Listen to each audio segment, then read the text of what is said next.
Aisee, kwa nataka nikulipe deni lako, sema ndio ile imeingiliana na vita ya Iran. Mimi nani? Tuliposhi ndio kusema.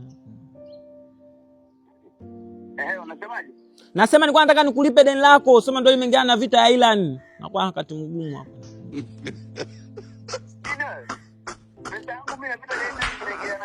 Vinaingiliana, tulikuwa tumekaa tumejadili tunataka tunani tumechanga hela tunahamisha kunguru na ndege wengine tunahamisha kule anga lile, wanarusha mabomu, wanakosa pa kuishi, maisha yao ni magumu. Tunawapeleka anga la nchi jirani ile anga lao limechafuka, mabomu kila siku, wanakosa pa kuruka.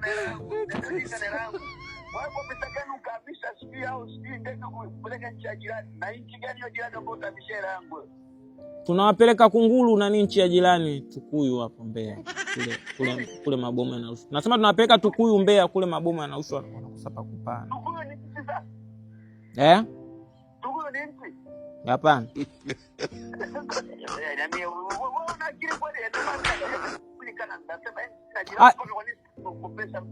Unajilaumu nini wewe tu unalomba wewe, nishagundua unalomba. Mbona Nuhu alikuwa anajali viumbe hai, alikuwa na safina, aliwaingiza kwenye safina.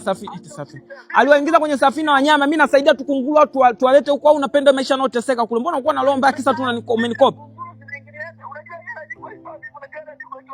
Wewe mbona unakuwa unalomba? Tunakwambia tunasaidia, tunatoa ndege nchi jirani wanani huko, ndege viumbe hai nani living nini, ndege viumbe living airplanes nini, living helicopter, yani Air Tanzania, which is achana na hii live it ambayo inabeba watu. Kuna ile ambayo napaa ndege viumbe haya living helicopter au blessing helicopter ambayo inapumua, yani hizo ndege vya kula helicopter which is eaten gani.